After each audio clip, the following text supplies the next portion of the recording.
Very good morning, students. In previous chapter, we study biodiesel production. What is biodiesel? Why we need production of biodiesel, and what are the sources which are used for biodiesel production? And now we study in this part transesterification, which are under the biodiesel production process. What is the transesterification process?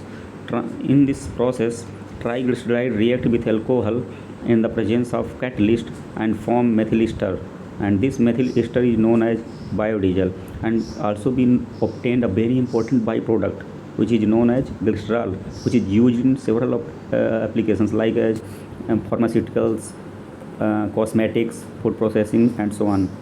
And on the basis of resources which are used for the biodiesel production, we select a catalyst. If we used refined oil for the production of biodiesel, then we use alkaline catalyst, that is maybe NaOH or KOH, which are most common used in as a alkaline catalyst. If our feedstock which are used for biodiesel production contain very high free fatty acid, then we choose acid catalyst. As is shown, when triglyceride reacts with methanol in the presence of methyl ester, we obtain biodiesel and glycerol. After refining, and the obtained biodiesel quality, which depends on several parameters, that is molar ratio, in which quantity or in which ratio you used oil as well as alcohol. Second, catalyst concentration. Generally 0.5 to 1.5% by weight of oil catalyst is used so that we prevent too much causes of soap formation. If we use more concentration of catalyst, then maybe soap is formed, which is not our purpose in this process. Another one is the temperature. Generally temperature is maintained at 60 to 65 degrees centigrade during the conversion process of feedstock into biodiesel production, because if temperature is high, then they may be accelerate the reaction and be found more byproduct like glycerol as compared to biodiesel.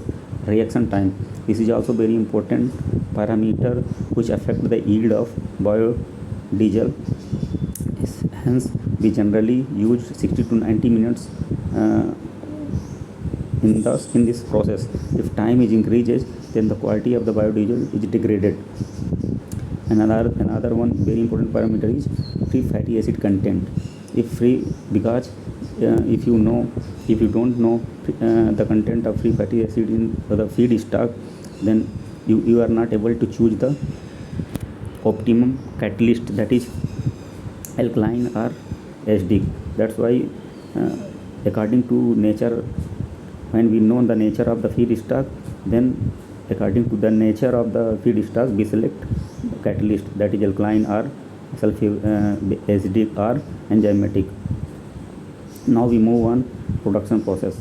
First we done treatment of the feedstock, that is filtering to remove solid impurities and as well as also remove moisture content present in feedstock. If more moisture is present in feedstock, then we are not able to prevent soap formation, which is not our motive in this process. Another is mixing and reaction. When we mixed alcohol and catalyst and form alkoxide, that is methyl ester, which is known as biodiesel, and also in presence of catalyst, and then this process obtained biodiesel is move in separation tank, where we separate biodiesel and glycerol.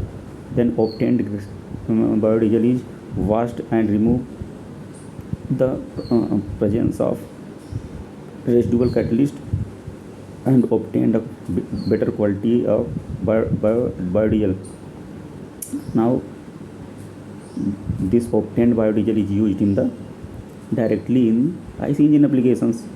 Now there are basically two methods of production of biodiesel, that is batch production methods, and another one is continuous production method. In batch production method, this is a traditional method which is used for the biodiesel production in a fixed quantity. But in case of when we need high amount of biodiesel production process, then we move on continuous production methods, which is discussed in after another part. Now, thank you.